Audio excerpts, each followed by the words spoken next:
Hello everyone, and welcome to Sadurdays, episode 20. Yay! We're all caught up now. Now for this contest, I entered a second piece, before I ever found out the result about the first one. And so that one has been saved to the very end of this, so that it'll be more memorable to you. And so, with that, our opening acts include drowning and rooms left unclean. So for our first story, Drowning, it's by Leah Smith. Categories: fiction, sad, and coming of age. I used to love the ocean. I loved the way the waves washed over me, a gentle caress on my sun-kissed skin. I loved its ever-changing nature, the way the sand stirred beneath my feet as if alive, inhaling and exhaling with the tide. Most of all, I loved how it carried me, the way it lifted the board beneath my feet, washing me to shore. My friends called me the ocean's lapdog. I suppose it was true. Surfing for me was like a never-ending game of fetch. The ocean drew me in and then sent me back again to shore. I was faithful, of course.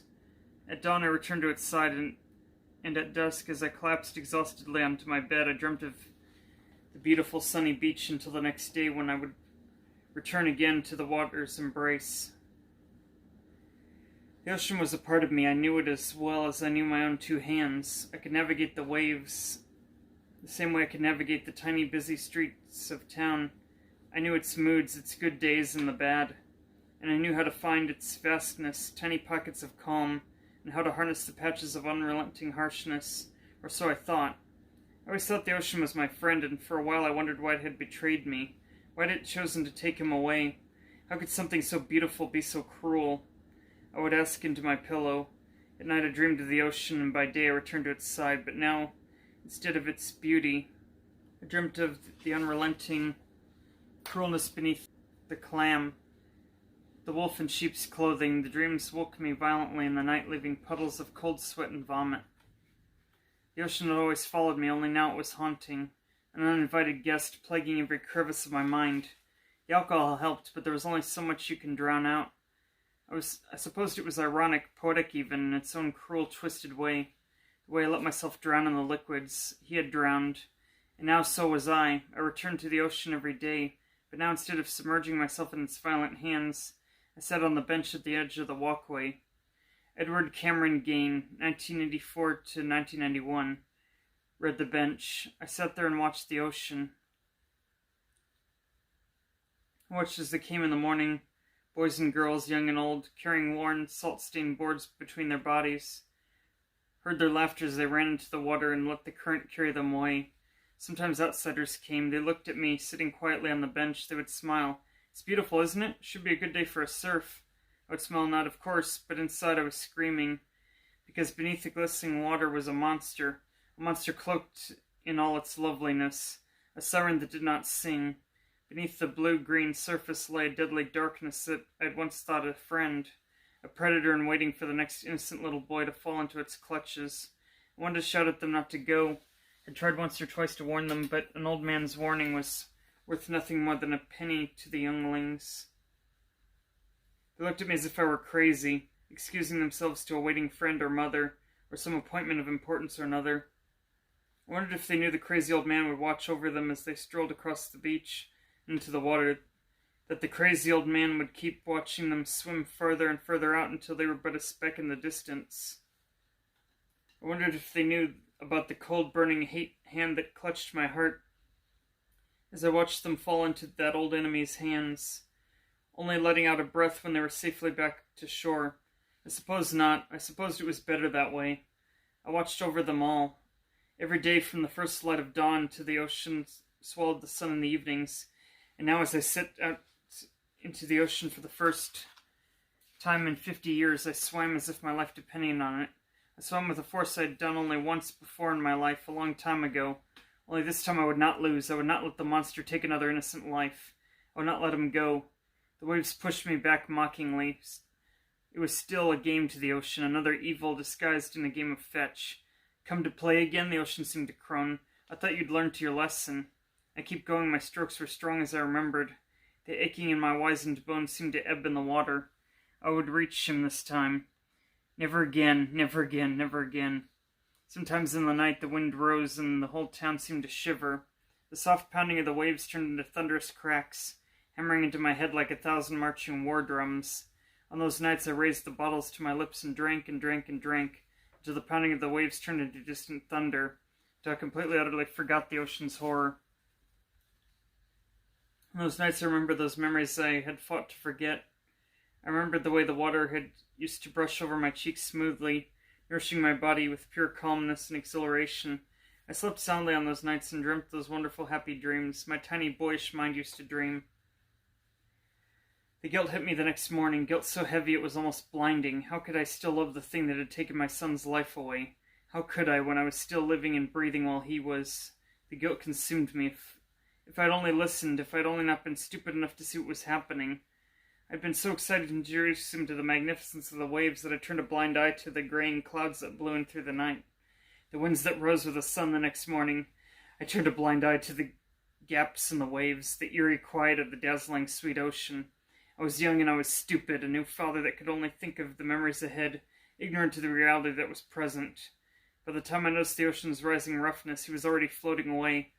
I pawed at the waves desperately, but it was no use. The ocean pushed me away from my son with an omnisciently powerful ease that even sea-worn sailors shied away from. I remembered it all. I remember the way his arms flailed and tried to reach me, so small and fragile, still not fully accustomed to moving in the water, the way he opened his mouth to scream only to be submerged. I remembered the sight of his lifeless body on the sand as he later washed up again, and the rasping laugh of the waters that lapped his body gloatingly. But not today. Never would I make the same mistake. This town has seen too much tragedy. Too many lives have been taken. The boy I now swam to was floating face down on the water, his board drifting next to him peacefully. My strokes carried me to him in a panic. Hey, I yelled as I flipped him over, ready to haul his body to shore. But the boy thrashed against me with force and liveliness to rival any other of his age. Hey, watch what you're doing. Can't a boy snorkel in peace? Sure enough, a long, clear pipe hung from his mouth, connected to a large blue goggles. I opened my mouth. I thought... Relief fled through my veins as I breathed for what seemed like the first time in minutes. A deep, long breath of salty air. I began feeling for the first time the smoothness of the water over my skin. The way its refreshing coolness made the hair on my arms float free for the first time in so long. The sun seemed to smile down on me as I moved in the water naturally, as if I were born to do so. I felt... The boy looked at me, recognition flickering through his eyes. You're the old man that sits on the bench, he exclaimed. It's about time you got in the water for once. It's beautiful, isn't it? There really were no words to describe it. I became aware of every pore in my body. As the magnificence of the water washed over me, reliving the years of anger and grief, smoothing over the age of my weakening body, I was just a boy again, floating peacefully in the place I loved. It's magnificent, I breathed, and a laugh escaped from my mouth, a hoarse rasping that soon had become so foreign to my ears. The boy laughed with me, and in his face I saw a flicker that pure, brilliant joy I had once seen on another boy a long time ago. He branched his board. Want to turn? And that was Drowning. Final thoughts? Interesting twist there. I liked how it kind of ended on a more positive note for the most part, even though it came at the cost of, a great tragedy in this man's life that kept him away from what he once used to love for so long. Not so far away that he couldn't see it, but just enough that he wouldn't really enjoy it the same until the very end. And so, I think that's kind of the beauty of it all. I can't remember if that one was the one that won or not, but even still, it was a very good piece in its own right. And now, I move us on to Rooms Left Uncleaned, by Ryan Miller. The car was idling on the curb next to a small, dilapidated house, creating a low-level hum that was both heard and felt by Dennis, who was, after years of practicing what it means to feel connected to one's body, much more aware of the signals his inner being sent him, both physically and emotionally. This is it, right? Spoke Robert, a young man who was occupying the driver's seat of the vehicle. Dennis looked to his friend from the passenger seat and nodded. This is it. I'll try my best not to be too long in there. Look, Robert faced his friend with a heartfelt intensity. I know this is important to you. I've got plenty of calls and emails and a world of other things to keep me busy on my phone, so take the time you need, alright? Seriously, don't rush yourself. Dennis smiled and nodded his head as he continued to soak in the reality of how amazing his friend was, and he thought of all the people he knew who wouldn't have a close enough friend to help him with a similar scenario. Thank you, I'll be back soon. Dennis pulled the handle of the door and began exiting the vehicle, fighting slightly against the cool early morning wind that was attempting to blow his door back to him. As he made contact with the dew-covered earth, the leaves below him made a crumpling sound as they were crushed beneath his feet to the grass below, absorbing the chill air. Just pulled his hands into his sweater across his arms, beginning his long-anticipated walk to the sidewalk leading up to the front door of the house. Dennis never expected to return to his home and would have fought tooth and nail to avoid doing so until last year. His eyes were caught by a sign protruding from the earth near the curb, the word foreclosed appearing to him as if it were a tombstone marking the death of a home. A home that in his youth seldom felt like one. Dennis made his way onto the sidewalk, moving forward a few meters before stopping, only now strides away from his front porch, frozen. Being even this close to the house felt surreal to him, almost otherworldly. Then, unannounced, he suddenly heard the sound of a child's footsteps running behind him, towards him, soft but having determination. Dennis could barely turn his head around before the small boy came running past him, with a smile on his face, heading straight towards the front door, not slowing down before vanishing. Seemingly moving through the door as if he were a ghost, Dennis remained still for only a moment before following the boy's path and heading to the front door, prepared to break it in if needed to, but his relief to the door was unlocked. Dennis took the deepest breath of his life before entering the home. The entryway was dark, holding in it a scent that, while not repulsive, was uninviting and strange, though not debilitating, a scented amalgamation of every family and their contribution to the decay of the home, a home that was already past its prime when Dennis lived there as a child. He flipped on the light switch to the left of the door and paused a moment to take in the entirety of the now empty space. Despite having abhorred the house, he did always find joy in the main area's open floor plan. Kitchen and laundry area hugged the corner directly to his right, and from there the dining room blended into the living room. Along the back wall, it always offered him and his sister copious room to run and play. To complete the main area and the bathroom and the hallway were fixed to his left. They felt the least inviting. The hallway itself gave him chills. The sound of a child laughing came from the kitchen, inviting Dennis to turn back towards that corner of the home. Entering the kitchen, he could still hear the child laughing, Dennis now remembering how fun it had been for him and his sister to bake muffins with their mother. Even though the experience only happened once, he could see his 4-year-old self occupying the kitchen space, his clothes messy with an assortment of muffin ingredients, his 3-year-old sister looking the same and smiling all the while. The room had smelled like blueberries and sugar, almost completely masking the scent of cigarettes that permeated near endlessly from his mother's breath and fingertips. When the kitchen timer went off, Dennis's mom was actively cleaning a dish in the sink. "Dennis, grab the mitt and get the tray out of the oven." Dennis had been so excited to help, to do something he'd never been allowed to do before that he didn't think twice before jumping to attention. He grabbed the oven mitt, putting it on backwards and letting it occupy his non-dominant hand as he opened the oven, marveling at the volcanic heat and lava-looking red glow that shined onto his face. He quickly grabbed the tray and tried to move it up on the counter while simultaneously shutting the oven. Blissfully caught up in his own excitement, Dennis's movements, mixed with his 4-year-old body, were simply too chaotic, causing him to start dropping the tray before it had made it fully onto the counter. Panicked, Dennis grabbed the tray with exposed right hand, steering himself immediately. Now frightened and in pain, he pulled away from the counter and fell backwards, accidentally pulling the tray with him before finally letting go. He fell to the floor, muffin tray landing on his stomach, which had become slightly exposed while falling. It burned him, causing a pain like nothing he'd ever felt. Screaming in agony, he knocked the tray off him, scattering the muffins across the floor. Dennis was now in tears. "Mom!"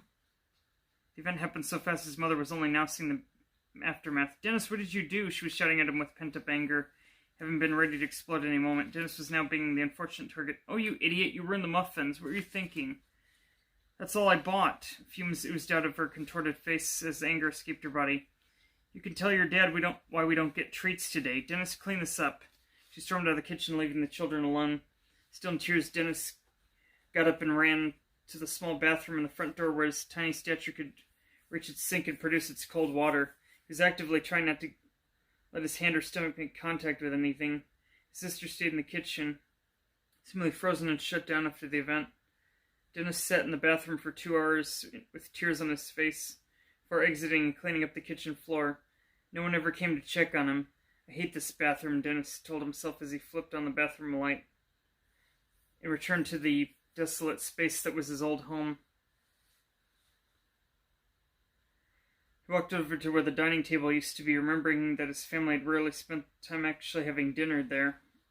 Outside of the occasional holiday where guests were present, he saw the ghost-like child again sitting in Dennis's seat. A 5-year-old. "Mommy's pregnant," the mother shouted. The look on both of her parents' faces was pure happiness. Dennis and his sister looked at each other and immediately began to shout in excitement, arguing over whether or not it would be a baby brother or baby sister. The family was truly happy in the moment, not knowing that Mom would eventually give birth to a healthy baby boy, giving both baby siblings a baby brother to love. The memory faded. The home was small and there were 3 more rooms for Dennis to visit, but he knew that they would easily be the hardest and most emotional. He entered the hallway, coming into the full bathroom in the house, a bathroom that everyone shared in the mornings to get ready and in the evenings to wind down. The door was ajar, allowing Dennis to walk right in. His eyes locking immediately to the bathtub, he saw a small girl in front of him. "Mom," Dennis' sister shouted from the bathroom, a kind of shout that was rooted in pure horror, a sound that could be felt far more than it could be heard. Dennis was 6 at the time, his sister was 4, and his brother would have been 1. The family had gone out for dinner that night, Dennis' dad staying home to rest, having stated that he wasn't feeling too well. His mother ran to the bathroom and upon seeing the image in front of her immediately had her spirit torn from her body. Screaming and pushing the little girl out of the bathroom, the event was catastrophic for Dennis' sister and it would be 7 years before she spoke again, and even more before she would claim any semblance of being okay. Dennis never saw what was in the bathroom, and he debated ever since whether he would have preferred to see it or not.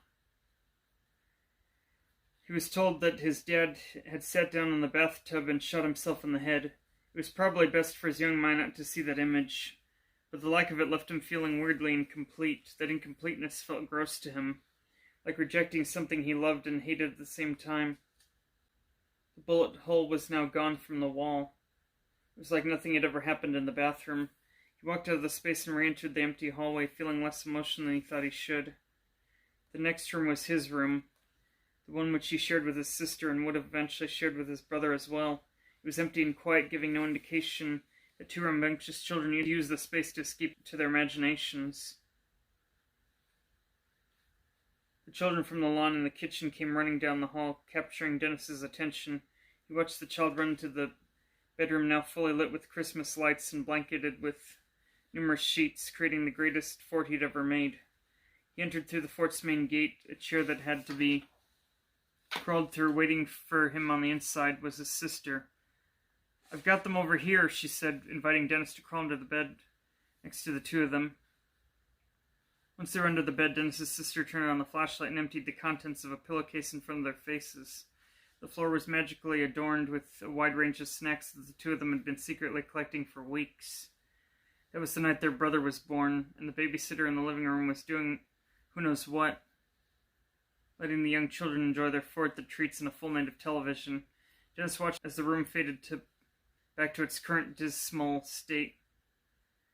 He remembered that night with his sister being the best night of his childhood, one that proved to him that his sister was his best friend, and that his imagination and creativity was all he needed to be happy as a kid. There was now only one more room to see before he could leave, his parents' room. Dennis turned to face the closed door that stood directly across from the old bedroom. He inhaled and let out a slow, controlled breath before moving to open the final door. The door creaked open to reveal an empty room, just like the rest of the house, only this time no child had lightened up the space. Dennis had never spent much time in the master bedroom, if you could even really call it that, his parents being the type that viewed the room as mostly private and child-free space. What happened? A voice asked to his side. Surprised at the unexpected encounter, Dennis looked down to see the now familiar child. A 5-year-old again, he gazed into the child's eyes, knowing full well that he was looking into his own eyes, that the child was him, and that he had known that fact since the front lawn. But why were they now speaking with each other? He replied, "What do you mean, what happened?" The younger Dennis pointed back to the room where the cribs now sat. At the center, there were shadowy figures around the crib, forming the shapes of his mother and father and sister, but they were faded and hard to make out. Motionless and eerie, Dennis quickly remembered what was happening, and he knew what his younger self was asking. Dennis spoke to his younger self. "It's your brother, Dennis. He died." The younger Dennis looked at his older self in disbelief, his eyes furrowing. "No, he's sleeping. He sleeps there every night. He's a good sleeper and doesn't wake up Mommy very much." There was a plethora of pain breaking free in Dennis's body, seeping through every vein, making it hard to even breathe. He got down on the floor to look at his younger self, his eyes now welling up. He died in his sleep, but they told you he was only sleeping. The boy's body started to shake ever so slightly. "He's just sleeping too long. They said sometimes babies sleep too long and then they have to go to the hospital for a while to get better rest, but he'll come back when he wakes up. When he's done resting, he'll be back."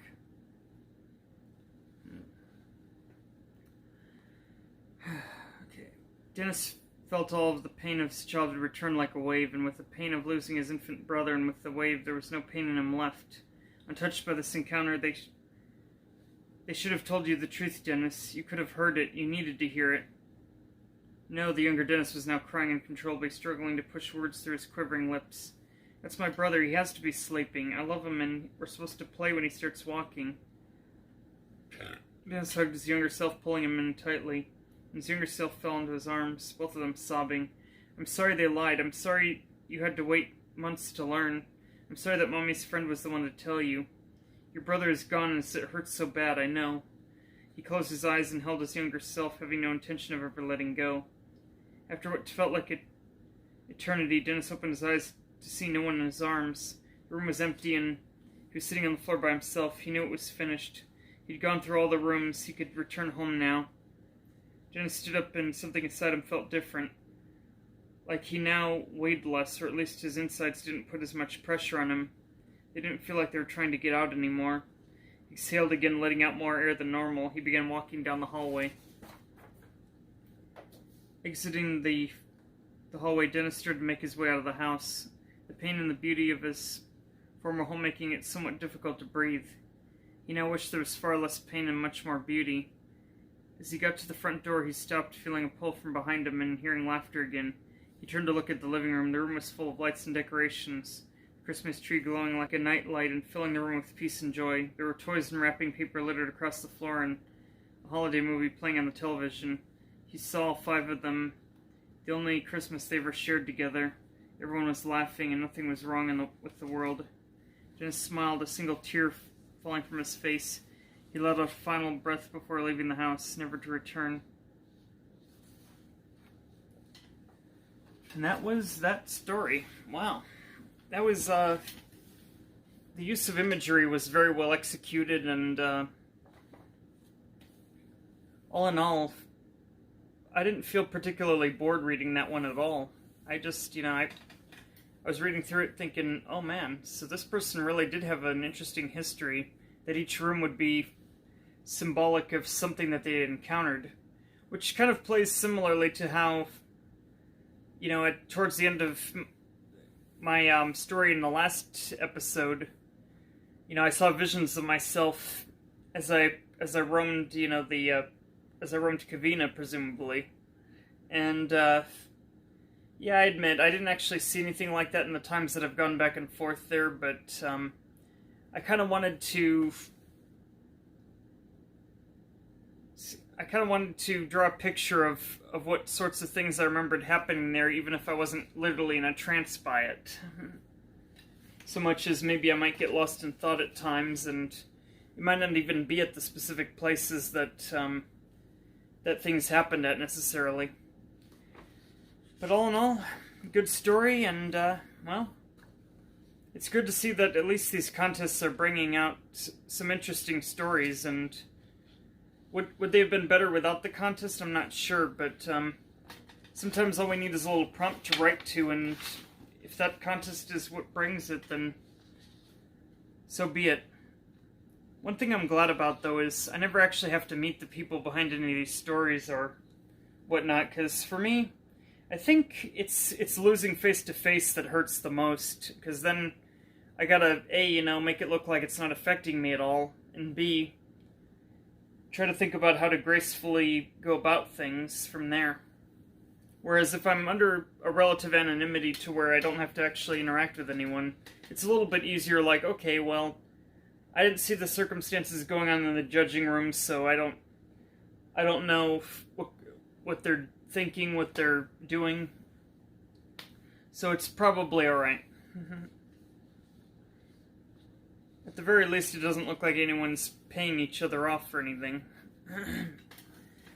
And with that, I turn us to the submission that I can tell you right now didn't make it, but as far as the winning, but it at least got an interesting comment on it, so and a like. So I'm getting somewhere as a writer, I guess.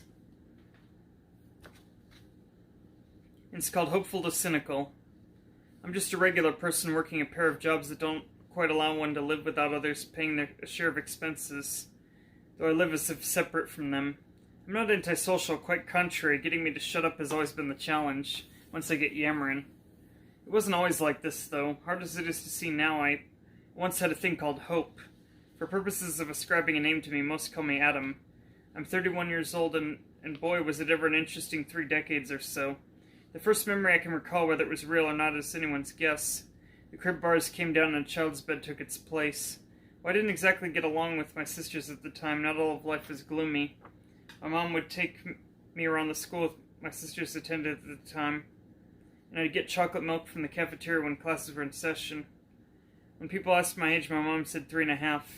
I don't recall much more from that age, though it should be known this would be the same elementary school I'd later attend. We'll call it Pressed Sci Close Elementary. The reason for the name is that the school had a uniform policy that everyone had to wear button-up shirts and a formal-looking school pants provided to each student. And for anyone who actually knew how uncomfortable those uniform tags could be, it'd be enough to make one sigh in defeat if they couldn't remove it. Aging has a way of making you forget, so I'm shocked I remember anything that early. When I was 4, I was pretty much the happiest and inquisitive kid you'd ever meet. I attended a preschool, we'll call it inconsistent care preschool. Though I didn't go out of my way to bother anyone, I had a minor bully even in preschool who liked to punch people. He wasn't particularly ruthless about it. Instead, he was maybe developmentally delayed or wasn't taught not to or something. It's hard to say. I was pretty bright for my age, speaking in complete sentences and beginning to grasp concepts no one my age knew how to respond to. Perhaps it was a side effect of having scientists for parents and siblings with an age gap of 8.5 years. When music day came around, I could name every instrument from memory and never got a question wrong. The question was always, what instrument is this? We wouldn't get asked the question until they'd gone through each instrument we'd be tested on, so no matter the order of the instruments, my mind knew what each was and was rewarded. My correct answers always resulted in a sticker for my name tag. I'd admittedly never been the best at explaining things for as knowledgeable as I was, so I wouldn't have known how to convey to my parents why I was proud of having a name tag littered in stickers. I just presumed they'd been told the curriculum and scoring system, if one existed. One of the more annoying things about that was that we always had to sing a song before eating. Otherwise we wouldn't get seconds if we wanted them on snacks or meals, which, while attempting to teach self-control, seems instead a punishment for need. It'd take about 2 minutes to sing an inane song to the melody of the French song that translates to Are You Sleeping?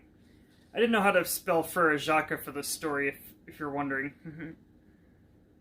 Like, we are quiet, yes we are, yes we are. Now it's time for lunch, quietly, quietly. For snacks, just replace lunch in the song with snack. The music sounds like brainwashing when you consider we were anything but quiet if we were singing that. Then again, I surmised it was a decent non-denominational ritual, similar to saying grace.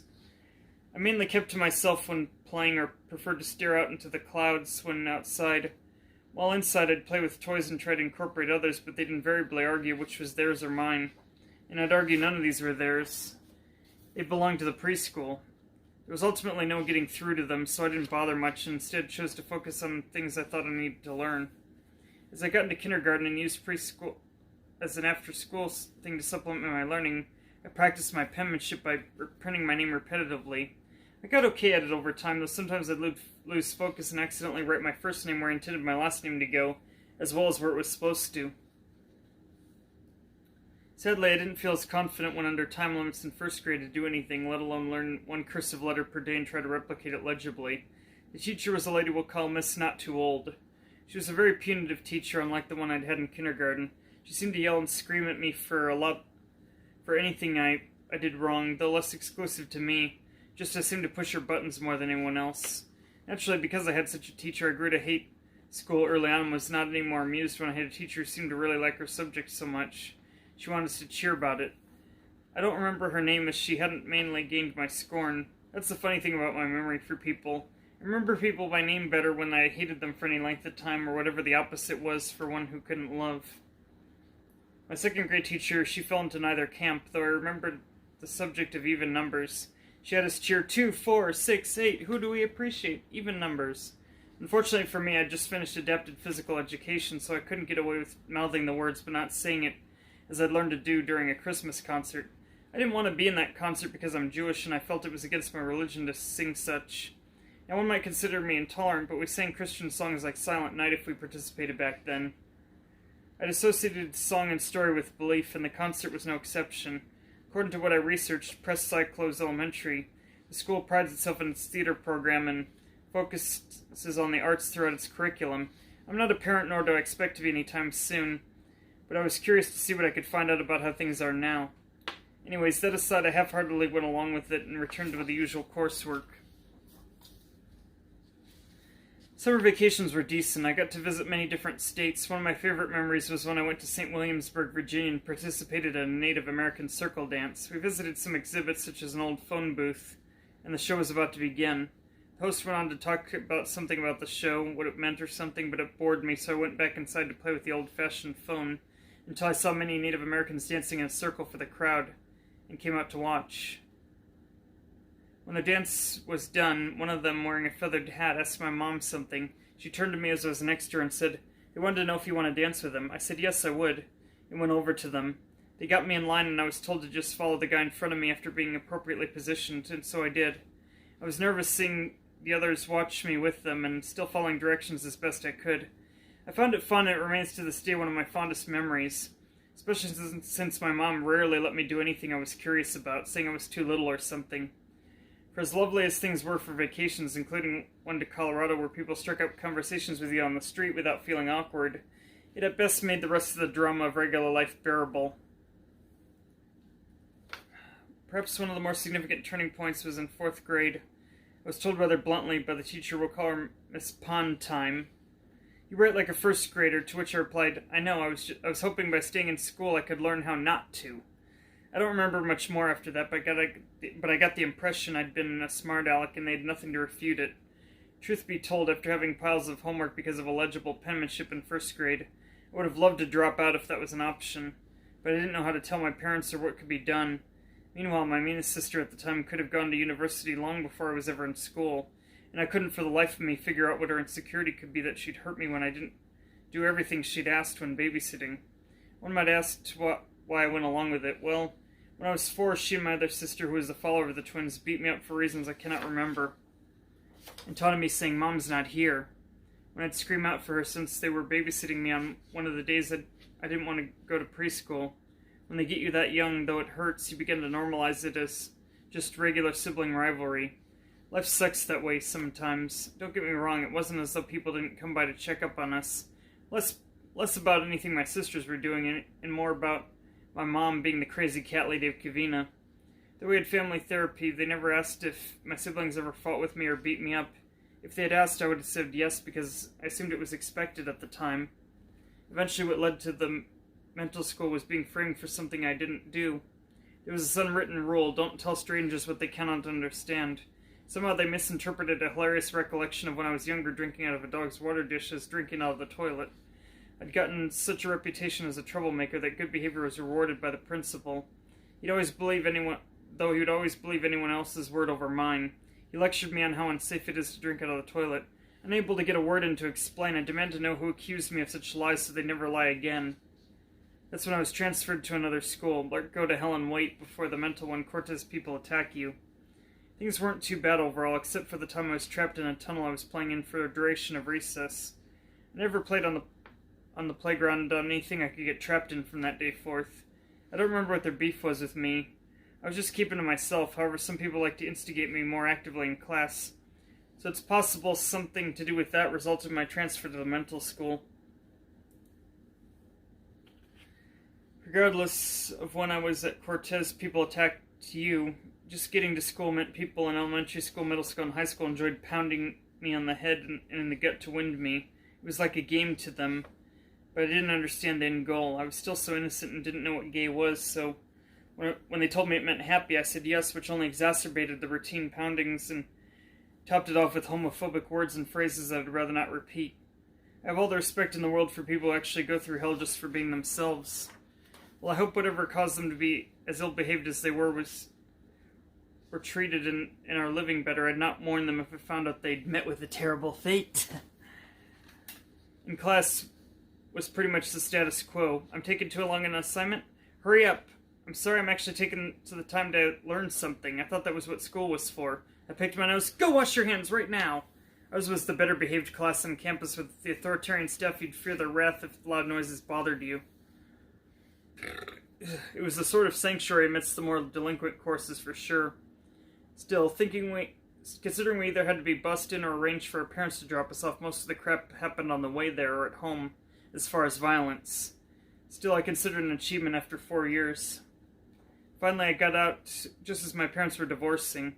I also had a mostly uneventful near-drowning experience, and eventually went to a California Distinguished School in Torrance. We'll call it Trade School High because it was one of the few schools to teach vocational subjects such as web design and whose art programs were conducted to rigorous standards compared to ones at other schools. Not much of note happened there, but safe to say it was tough fitting in, especially since most of the attendees knew each other from the nearby middle school. Good luck getting dates to dances if no one knows you from there. That was the least of my concerns, though, as I was often bullied mostly verbally, but sometimes by people physically flipping my male breasts, which descended from a side effect of a psychiatric medication I'd been on at the time. I still find it awkward to go shirtless anywhere. One told me I belonged in a mental hospital. I was in one and was ambushed for calling someone a slob when they knocked my paper checkerboard off the table intentionally and yelled 52 pickup. Every last inmate began beating me up until I hit the ground and was left for dead. Maybe I'd have shrugged it off more and not had the urge to smash their head into the ground. I probably would have too, if not for the fact to just prove them right. If I lost control, and I'd probably go back to the previously worse school by comparison. I was also hesitant to talk to anyone about my school problems or insecurities about mental health medication. Never mind the fact I had two of the most influential grandparents die a year ago from when I attended because I'd gotten behind on my schoolwork. I wasn't able to participate in their funeral. Just as well, I'd have been embarrassed if, like anyone in my family, knew what an emotionally weak person I am.